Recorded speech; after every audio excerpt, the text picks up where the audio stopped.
Votre fidélité nous honore, mesdames et messieurs. Bonsoir chez vous et bienvenue à suivre cette nouvelle édition du journal de 19h sur Gale Afrique Télévision et d'abord le Grande Ligne.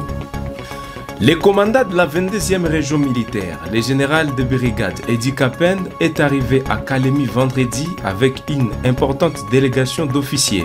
Cette visite s'inscrit dans le cadre d'une mission d'inspection et d'évaluation de la situation sécuritaire opérationnelle dans la province du Tanganyika face à l'avancée du M23. Le général Kapen est attendu pour rencontrer les autorités locales et les responsables militaires afin de discuter des stratégies de mettre en place pour contrer la menace du M23 et garantir la sécurité de la population.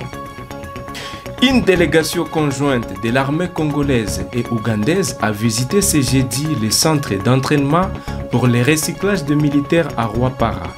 Le lieutenant-général Ichali Gonzanduro Jacques et le lieutenant-général Muhanga Kayanja se sont félicités des conditions de vie des deux armées dans ce camp, soulignant la collaboration fructueuse entre les deux pays. Un reportage complet à suivre au début de ce journal. Un accord vient d'être signé à Goma marquant un tournant dans la crise qui secoue l'est de la République démocratique du Congo. Bloqués à Goma depuis l'entrée des rebelles du M23 dans la ville, les troupes de la SADC devraient finalement se retirer de la ville. Selon le M23, l'accord prévoit un cessez-le-feu immédiat et le retrait des troupes de la SADC dans les prochains jours. Mesdames et messieurs, pour le développement de ces titres, bienvenue et installez-vous confortablement.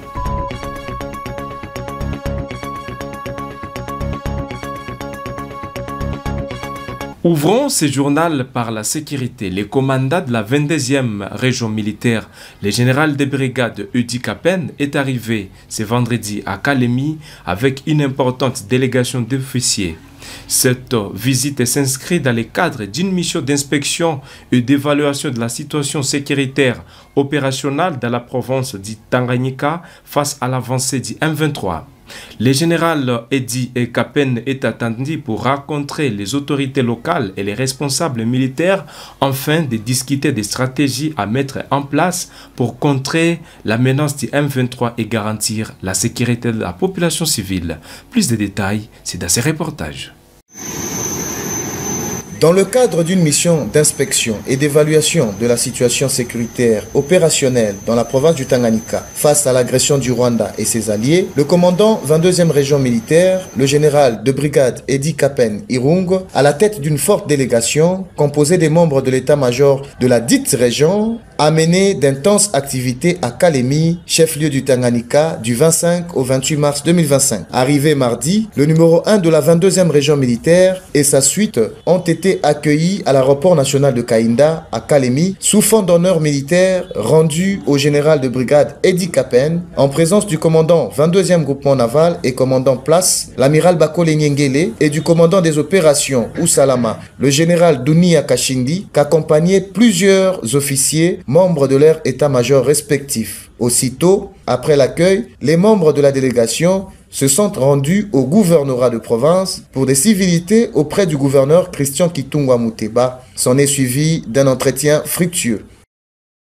Mercredi 26 mars, l'autorité militaire de la 22e région a été reçue dans les installations du quartier général du 22e groupement naval pour suivre les briefings sur la situation générale des unités engagées dans les opérations sur l'ensemble de la province du Tanganyika et plusieurs endroits stratégiques ont été visités. Poursuivant cette mission de travail dans la province, ce vendredi 28 mars, le commandant 22e région militaire a présidé au quartier général de la force navale Kalemi une parade à laquelle on pris par toutes les unités FARDC de la garnison. Dans son adresse, l'orateur du jour a premièrement fait un rappel sur la devise « Ne jamais trahir le Congo » qui doit être d'application dans l'exercice du fonctionnement militaire au sein des forces armées. Il a martelé sur les relations civilo-militaires en vue d'une bonne collaboration avec la population en temps de paix comme pendant cette période de guerre. Il a en outre appeler les officiers à tous les échelons à une bonne gestion des militaires sous leur commandement, tout en mettant un accent particulier sur certains actes de démoralisation des militaires engagés au front, caractérisés par l'utilisation abusive des téléphones et images de guerre pendant les opérations. Et enfin, Au nom du commandant suprême des forces armées et de la police nationale congolaise, chef de l'État et président de la République, Félix Antoine Tshisekedi Tshilombo, le commandant 22e région militaire a réarmé le moral des militaires dans le but d'une détermination totale pour la défense de l'intégrité territoriale de la RDC. Pour leur part, devant l'autorité, les militaires ont renouvelé leur engagement de fidélité à la nation congolaise et au président de la République avec ferme détermination de ne plus jamais reculer. La délégation de l'armée congolaise et l'armée ougandaise a visité ce jeudi les centres d'entraînement pour le recyclage de militaires à Rwapara. Le lieutenant-général Italigonza Ndurujak et le lieutenant-général Muhanga Kayanja se sont félicités des conditions de vie des désarmés dans ces camps. Plus de détails dans ces reportages commentés par Selemani Junior. C'est dans ces camps Rwapara, visités par les chefs d'état-major général adjoints des FARDC en charge des opérations et renseignements, que les éléments UPDF campent. Ici, les deux armées vivent dans une harmonie parfaite, se sont réjouis les commandants de ces deux armées en opération conjointe.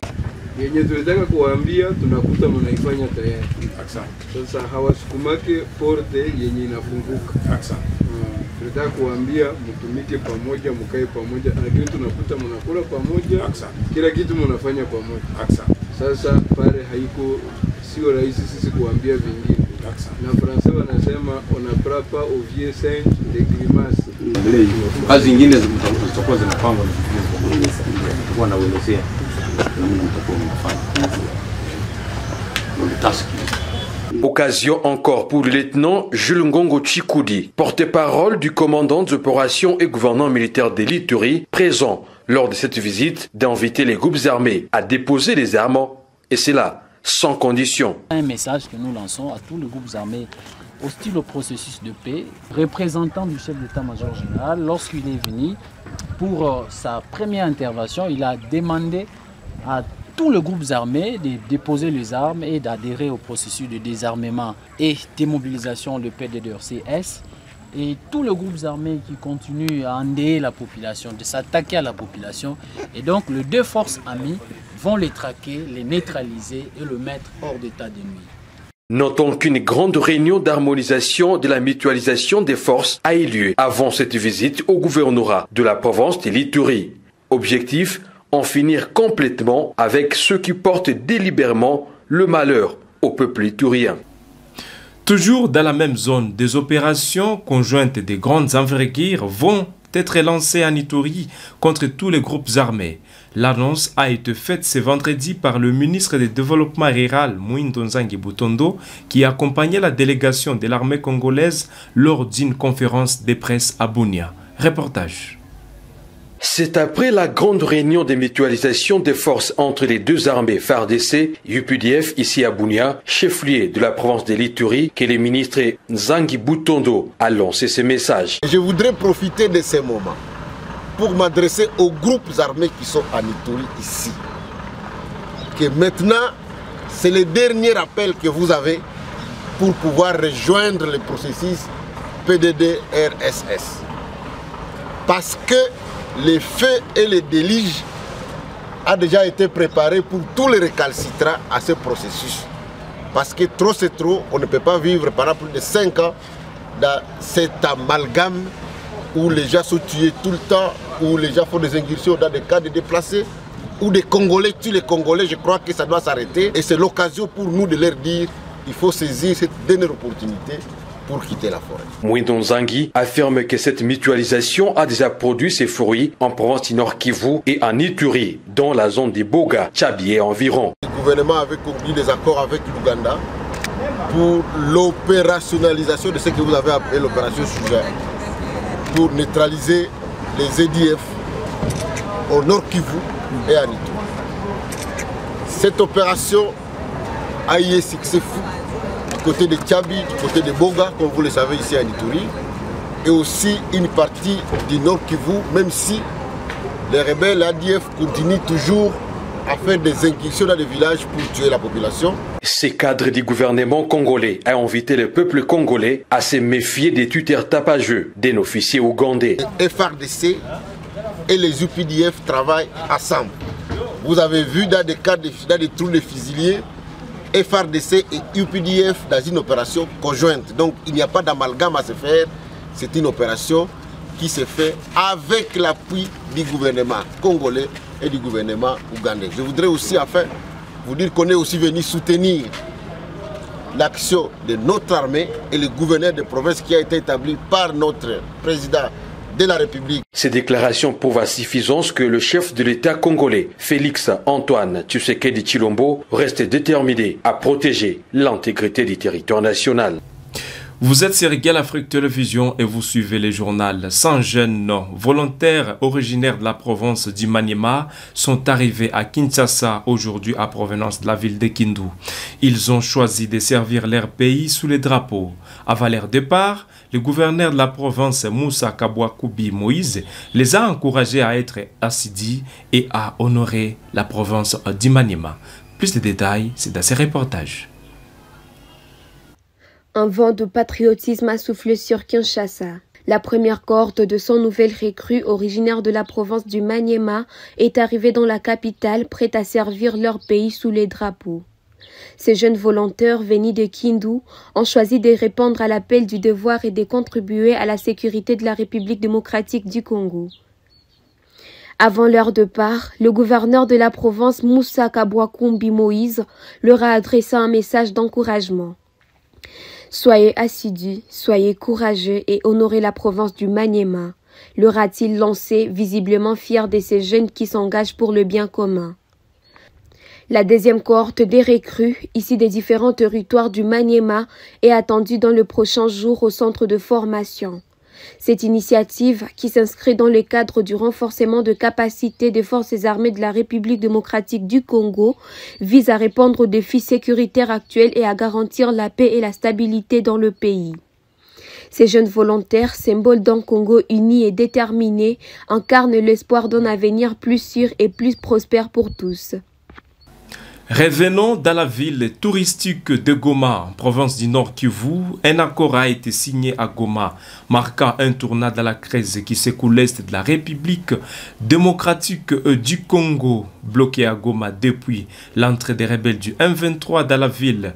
Les troupes de la SADC devraient finalement se retirer de la ville. Selon le M23, l'accord prévoit un cessez-le-feu immédiat et les retraits des troupes de la SADC dans les jours à venir. Reportage. Une réunion cruciale s'est tenue ce vendredi 28 mars à l'hôtel Serena de Goma, réunissant les chefs d'état-major des forces de défense de la communauté de développement de l'Afrique australe SADC et la direction de l'Alliance Fleuve Congo, mouvement du 23 mars AFC M23.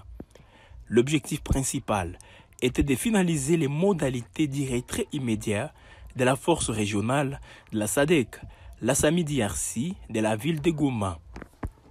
Les deux parties ont réaffirmé leur engagement envers un cessez-le-feu et un retrait sans condition de SAMI-DRC.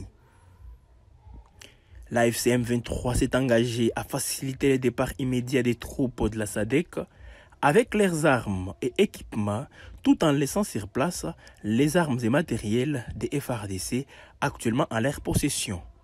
Le mouvement rebelle assurera également la liberté des mouvements de la SAMI-DRC dans le cadre des préparatifs de ces retraits selon les principes convenus. La réunion a également convenu de la mise en place d'une évaluation conjointe de l'état de l'aéroport international de Goma en vue de sa réouverture. La SADC s'est engagée à soutenir les réparations nécessaires pour permettre le départ de sa mission. Terminons ce journal à l'international. Une délégation de l'AFC M23 et les représentants de Kinshasa sont actuellement à Doha. Le Qatar, qui avait organisé une rencontre entre les présidents congolais et rwandais le 18 mars 2025, poursuit sa mission de médiation. Un rendez-vous qui soulève une question: faut-il y voir le début d'un dialogue entre les deux camps? Plus de détails, c'est dans ce reportage. Alors que les conflits dans l'est de la République démocratique du Congo continuent de faire rage, des signes d'espoir émergent.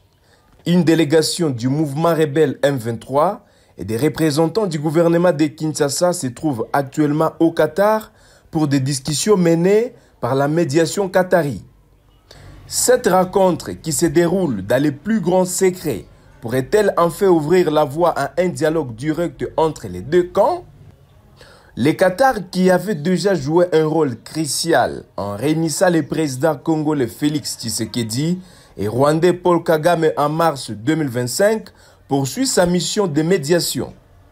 Cette fois, ce sont des représentants du M23 et du gouvernement congolais qui se rencontrent à Doha. L'objectif reste flou, mais l'espoir d'un dialogue direct est palpable. Officiellement, aucun des deux camps n'a confirmé sa présence à Doha. Un silence qui rappelle étrangement la discrétion qui avait entouré la rencontre entre les deux présidents en mars dernier. Plusieurs diplomates à Kinshasa affirment que c'est cette discrétion qui avait permis à la rencontre entre Tshisekedi et Kagame de se tenir. Quand une information fuite, le rendez-vous tombe déjà un peu à l'eau, explique un spécialiste du dossier. La méthode qatari tranche avec celle des autorités angolaises qui avaient jusqu'ici mené la médiation. Les deux précédents rendez-vous ratés à Luanda en décembre 2024 et en mars 2025 avaient été annoncés publiquement, obligeant les parties prenantes à confirmer ou à affirmer leur participation. Malgré le silence officiel, une source au sein de la présidence congolaise confirme qu'une délégation congolaise, comprenant notamment le chef du renseignement, est bien arrivée au Qatar. Des échanges avec la médiation qatari sont en cours.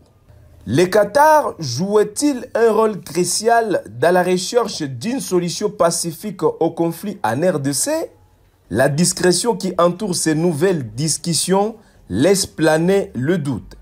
Mais une chose est certaine, l'espoir d'un dialogue direct entre les M23 et le gouvernement de Kinshasa est plus que jamais présent. Et par ici prend fin cette édition du journal de 19h sur GEL Afrique Télévision. Bon week-end chez vous, mesdames et messieurs. Nous vous disons merci de nous avoir choisis pour vous informer. On se fixe un nouveau rendez-vous à la prochaine pour d'autres actualités.